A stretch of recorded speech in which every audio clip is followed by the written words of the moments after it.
في ليلة تاريخية. ليلة ستبقى محفورة في ذاكرة كرة القدم الإفريقية.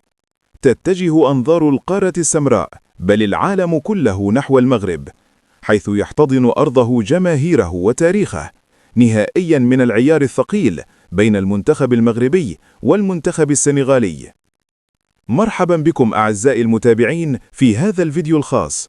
وقبل البداية لا تنسوا دعمنا بالاشتراك في القناة، تفعيل زر الجرس والضغط على زر الإعجاب، لأننا نعيش معا لحظة قد لا تتكرر كثيرا. نهائي بطعم خاص. هذا النهائي ليس عاديا، نهائي يلعب على الأرض المغربية أمام جماهير مغربية متعطشة للقب. منتخب يحلم بمعانقة الكأس الإفريقية أمام أنصاره، وضيف عنيد اسمه السنغال. منتخب لا يخاف الأجواء ولا يرهب الضغوط. هو نهائي بين طموح الاستمرار في كتابة التاريخ وطموح التأكيد على الهيمنة والقوة في الكرة الإفريقية. مشوار المنتخب المغربي.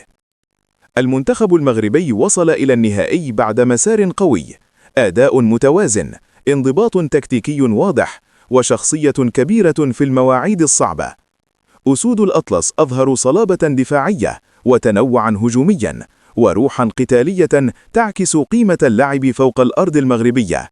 كل مباراة كانت رسالة: المغرب لا يلعب من أجل المشاركة بل من أجل التتويج. مشوار المنتخب السنغالي. أما المنتخب السنغالي فدخل البطولة وهو من أبرز المرشحين، وأكد ذلك فوق أرضية الميدان. قوة بدنية كبيرة، سرعة في التحولات، ولاعبون اعتادوا اللعب في أعلى المستويات الأوروبية.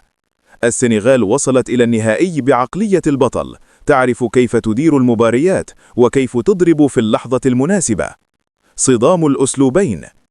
نهائي اليوم هو صراع مدرستين كرويتين.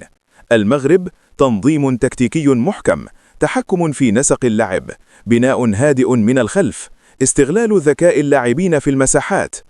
السنغال قوة بدنية عالية، ضغط قوي، سرعة في الهجمات المرتدة، فعالية في الكرات الهوائية. من سيفرض أسلوبه؟ من سيجبر الآخر على الخروج من منطقته المريحة؟ نجوم تحت ضغط. النهائي هو موعد النجوم، لكن التاريخ علمنا أن البطل الحقيقي هو من يتحمل الضغط لا من يملك الاسم فقط. في المنتخب المغربي لاعبون يعرفون معنى اللعب تحت ضغط الجماهير، ويعرفون أن هذه الفرصة قد تكون الأغلى في مسيرتهم الدولية. وفي المنتخب السنغالي نجوم اعتادوا النهائيات ويملكون الخبرة والهدوء للتعامل مع أصعب اللحظات. نجم واحد، لمسة واحدة قد تغير مصير الكأس. معركة التفاصيل. نهائي كأس إفريقيا لا يحسم بالفرص الكثيرة بل بالتفاصيل الصغيرة. من يربح صراع وسط الميدان، من يستغل الكرات الثابتة، من يحافظ على تركيزه بعد تسجيل أو تلقي هدف، ومن ينجح في إدارة الدقائق الأخيرة.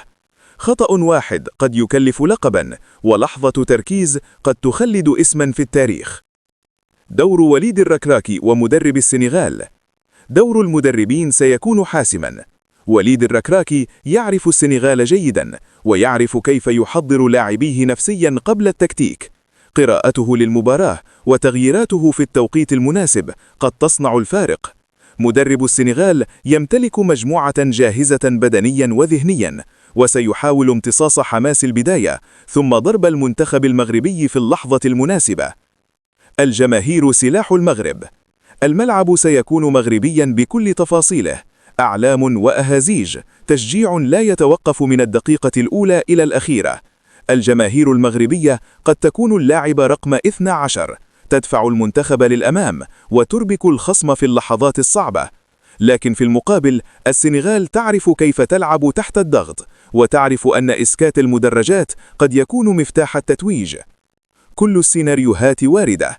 قد يحسم النهائي في 90 دقيقة، وقد يمتد إلى الأشواط الإضافية، وربما إلى ركلات الترجيح، حيث تتحول الأعصاب إلى اختبار حقيقي، ويكتب التاريخ بقدم ثابتة أو كرة ضائعة. في النهائيات لا يوجد منطق ولا ترشيحات، هناك فقط من يتحمل الضغط أكثر. ليلة كتابة التاريخ. صافرة البداية ستسقط كل الحسابات، وسيبدأ فصل جديد من تاريخ الكرة الإفريقية. هل ينجح المنتخب المغربي في التتويج باللقب على أرضه وأمام جماهيره؟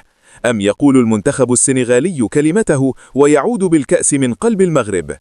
الإجابة بعد صافرة النهاية فقط. إذا أعجبكم هذا التقديم، لا تنسوا الإعجاب بالفيديو والاشتراك في القناة وكتابة توقعاتكم لنتيجة النهائي في التعليقات. نلتقي بعد المباراة مع الملخص الكامل، الأهداف والتحليل الشامل. إلى ذلك الحين استمتعوا بالنهائي، والتفز كرة القدم الإفريقية.